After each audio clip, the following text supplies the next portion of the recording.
I'm Ken Beatty, and I'm a writer. I'm traveling the world looking for the relationships between people and plants. Plants are important to our lives. They give us food, clothing, medicines, shelter, transportation. Plants are even responsible for recording our history. And to look at that story, I'm here in Egypt on the shores of the Nile, where the papyrus plant grew, producing the world's first writing paper. We'll learn how important this plant was to Egyptian culture. And then we'll meet the man who single-handedly brought this plant back to Egypt after it had disappeared from the country for more than 1,000 years. Along the way, discovering the secret method of paper-making so jealously guarded by the ancient Egyptians. Egypt is home to more than 48 million people. Most of them, almost 99%, live on 4% of the land all along the Nile River Valley. It's an obvious choice, I suppose, when you consider most of Egypt is a desert. And it's always been like this. What also lived here was papyrus. Miles and miles of this tall water reed grew in abundance and almost exclusively along the shores of the Nile. Papyrus was the first plant in the history of the world used to make writing paper. You know, I believe that modern Egyptians should know that without papyrus, our history will not be written. The words will be lost.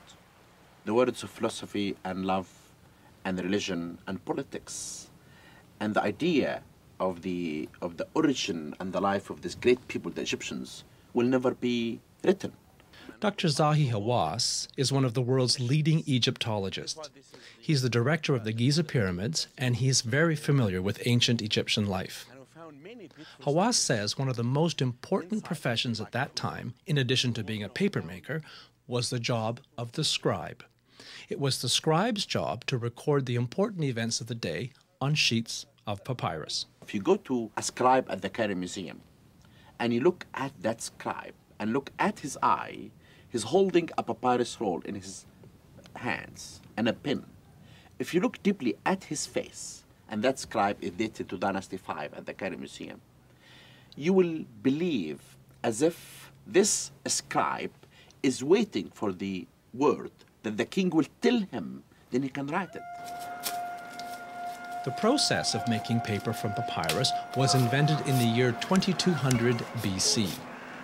Before that, people etched on slabs of stone. Obviously, papyrus paper was a great improvement. It was an Egyptian invention and a monopoly. They kept the paper-making process a secret for thousands of years. While the paper was allowed to leave the country, the paper makers were not. No one knew how the Egyptians did it. Papyrus became the symbol of power to the king. You can make boats, and boats was very important because boats will give the power of the kingship. And we know it's written in the records that boats went to Lebanon to bring cedarwood. And that's why boats became sacred, because they protect the deceased from the crocodiles. They have a kind of a defense. They can defend you. They can protect you. Standing in this harsh landscape, it's clear that it's a desert that surrounds all Egyptian life. The Nile is known as the giver of life, and for that reason, the papyrus plant that grew along its shores also became a symbol of renewal and rebirth. For 2,600 years, Egypt kept a monopoly on papermaking. Next to linen, it was their top export. It fascinates me how they kept the secret for so long without anybody ever knowing it. In fact, some of the books that were written at the time would tell you that you have to grow this plant on the Nile because the water contains something mystical, magical about binding these sheets together in some way. So how the people, the ancient Egyptians, kept this as a secret from the whole world for years and years and years is amazing. But as the population of the country increased, the shoreline of the Nile was under siege from agriculture and housing. The papyrus plant began to disappear. By the 10th century AD, the Arabs had already invaded Egypt and brought with them the art of making paper from trees. For the next 1,000 years, not only did papyrus paper disappear, but so did the plant. And it would have stayed that way if it were not for one man. And you'll meet him when we come back. I met Dr. Hasan Ragab on his houseboat. It sits on the Nile in the middle of downtown Cairo. Upstairs is a room dedicated to his life's achievements, and there are many. But one of his most famous accomplishments was the return of the extinct papyrus plant back to the shores of the Egyptian Nile. In the mid-1960s, Dr. Ragab decided he would take it upon himself to return the papyrus plant to its native Egypt.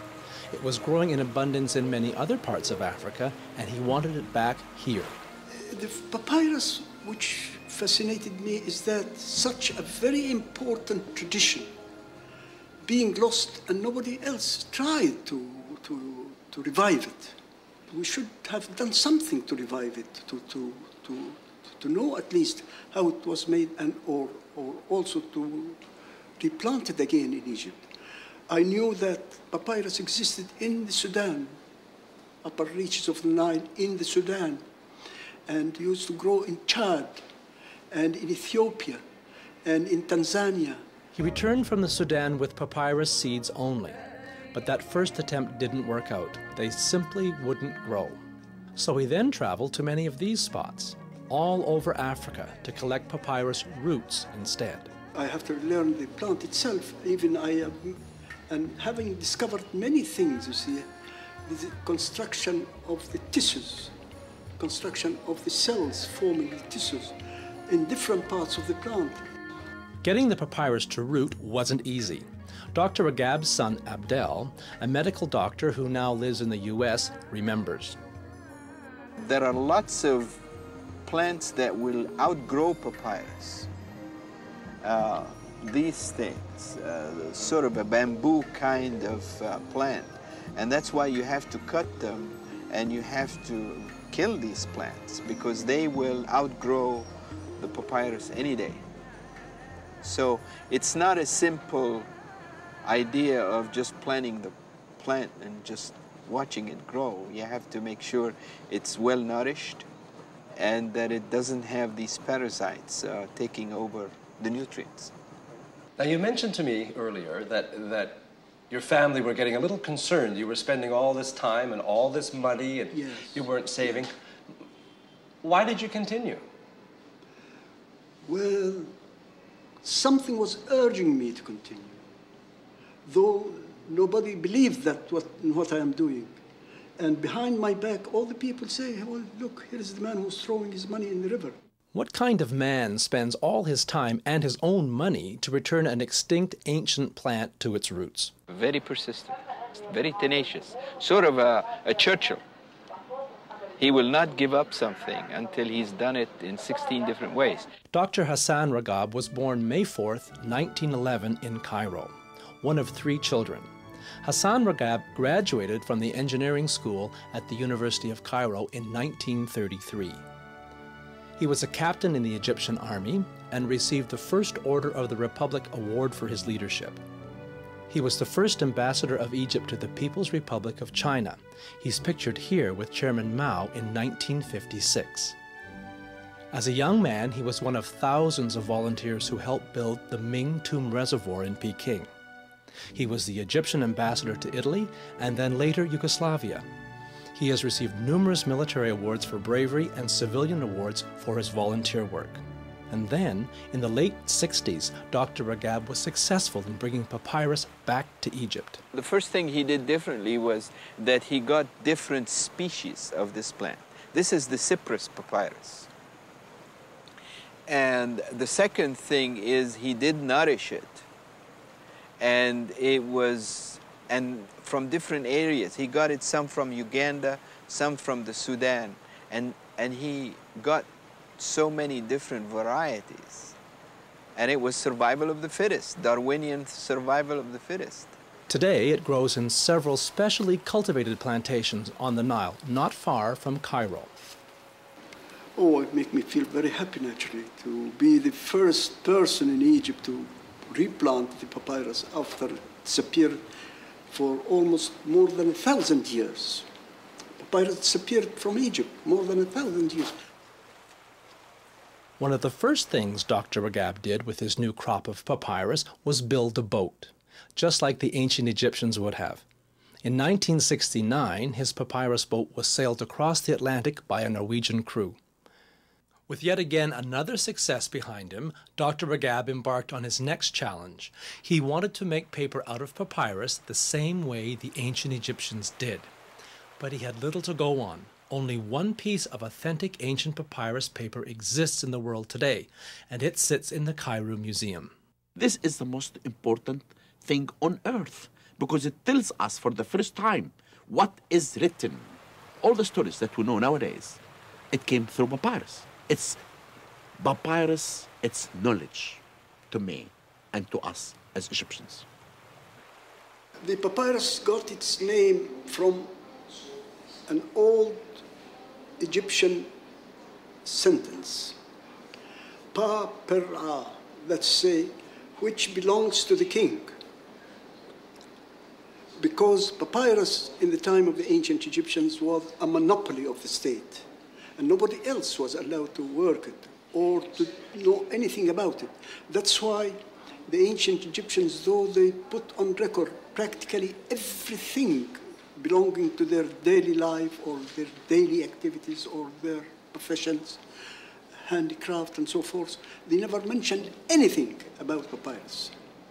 What he discovered was that nobody in modern times really had any idea of how the Egyptians did it. And historical documentations that claimed to know the procedures were wrong. When it came about that he started working on papyrus, as usual, he started opening reference books. And to his amazement, he discovered that nobody really knew how it was made. And every book copied from the other book, even the Encyclopedia Britannica. They just said this is what it was done, but they never really explained how it was made. So for 9 years he worked researching and reading. He became a botanist, historian, archaeologist. He's kept every book he's ever read in his library, everything from atomic energy and farming to paper, all the while experimenting with papyrus. He devised new tools and machines. He tried weaving it, pressing it, and squeezing it. Some of it worked, and some of it didn't. But anyway, that cost me money. Naturally, I appealed to the government to give me a little help or something like that. Of course, they didn't believe in what I was doing at that time, some 30 years ago. Why not? Well, people always don't like probably new things or reviving old traditions or things. Anyway, it didn't work, so I have I spent practically all my savings, which I kept for my retirement, until naturally I got trouble with my son, with my wife, with my family. How that you are coming now on a retirement age, you see, when you need all the money that you saved in your life, you see. Well, you've got to understand where I was at this time. I was a medical student when all this was happening, and he was spending loads of money on this, and it wasn't producing anything. How would you feel? I had a great belief in what I was doing. That's what kept me really trying always to find the way of paper making, until eventually, naturally, I succeeded in doing that. By now, Dr. Ragab had spent $1 million of his own dollars, but he says it was worth it. He alone returned the extinct papyrus plant to the Nile, and he alone figured out the ancient secret method of making paper from it. In 1991, at 80 years of age, Dr. Ragab was awarded the State Prize for Science and Art. Since then, he's been teaching other African countries the art of ancient Egyptian papermaking. He recently visited Uganda and Tanzania. They send their boys and their girls here to be trained in my institute, in my workshop at the village, at the Pharaonic village. And then after that, they returned back, and I gave them, as a gift from me, a complete set for papyrus sheet making. When we come back, we'll learn the secret of making papyrus paper Egyptian style. The papyrus plant lives in fairly shallow water. The reeds here can grow as tall as 25 feet. Now, the plants need about 6 months to grow, They start in January and are ready for harvest by June. Young shoots make the best paper because they're usually very white. Harvesting is done in the mornings, mostly because it's too hot any other time of the day, but also because the reeds are full of water, and waterlogged papyrus makes the best paper. I visited Dr. Ragab's paper-making institute, where they make, on average, 150 sheets of ancient-style papyrus paper a day. The first step is to strip the outer green skin from the reeds. Dr. Ragab said that historical reports on how to make the paper had even this first step wrong. They didn't strip the reeds properly. Only the center section of the papyrus reed is used. The bottom is too tough and brown, and the top too narrow. Then, using a slicing machine designed by Dr. Ragab himself, the reeds are cut into strips, about 1/12 of an inch thick. Next, the strips are soaked in water and run through these wringers. This squishes out the lignin and the sugars. If these are left in, the papyrus paper will turn brown and eventually deteriorate. Dr. Ragab says it can even cause the writing to disappear. The ancient Egyptians soaked their bundles in the Nile. Dr. Ragab uses old bathtubs filled with water from the Nile. Now, the soaking is believed to release a sugary substance that later acts like a natural glue. The reeds are covered and left to sit. The waterlogged strips are then laid out in piles according to shades of white.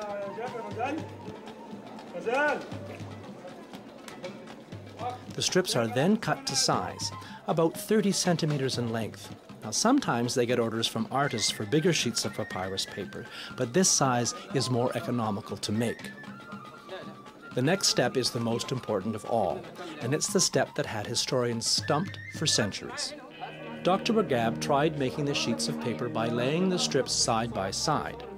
Then he tried weaving, then crisscrossing them until he found the method that finally worked. He laid all the strips vertically, then covered them with a layer of strips horizontally, and this finally worked. The strips are put into a paper press and squeezed for 3 days.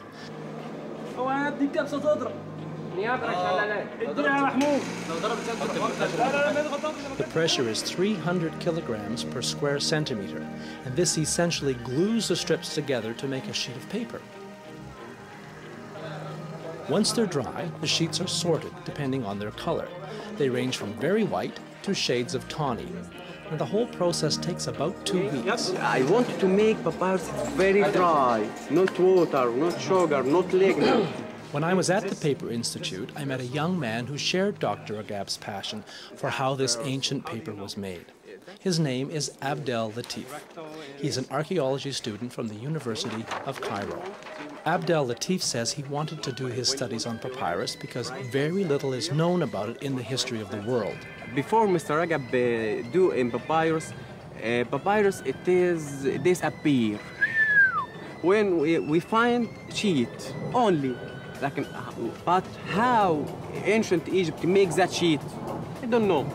He says he's only found one article in the university library on the conservation of papyrus paper. I wanted to say all the world, here in Egypt, that's a great civilization, and the papyrus, it is play a great role in civilization.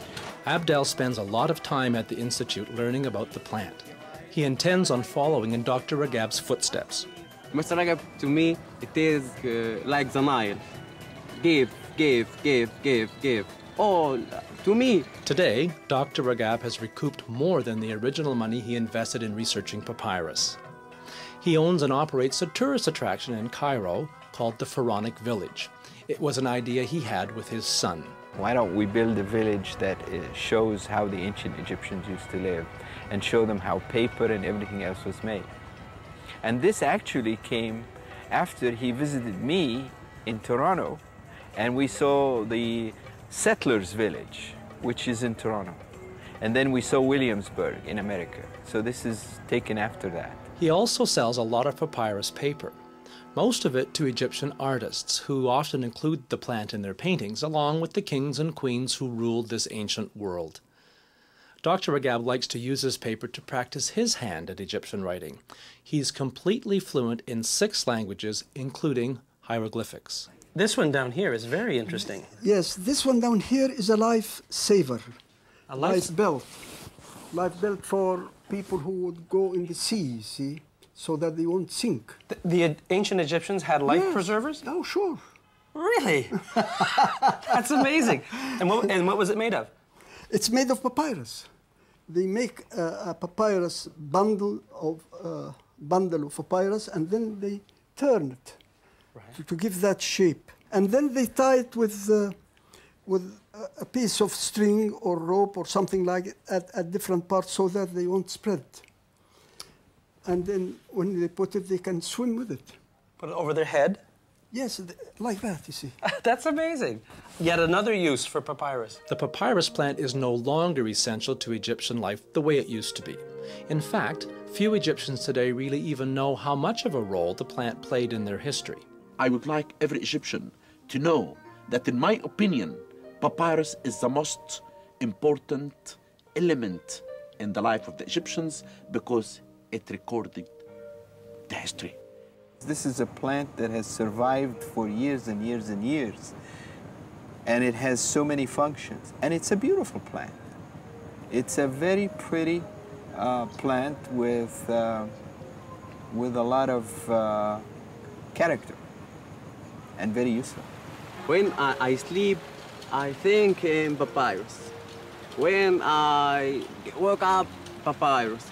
So in my home, my sister and my father, you wanted to eat papyrus, you wanted to sleep in papyrus, you wanted to write in papyrus. All my life, papyrus. Oh, it's a very noble plant. It's very beautiful. It's very elegant. It's an enormous thing to me. Well, it played a great part in my life, especially the last 40 or 50 years. As I travel down the Nile, the giver of life in this country for so many centuries, I find it truly inspiring that one man could feel so strongly about an ancient plant that he dedicated a good part of his life and risked his savings to bring this plant's history back to life. I'm Ken Beatty. Join me again next time as we continue our journey through the Earth's garden.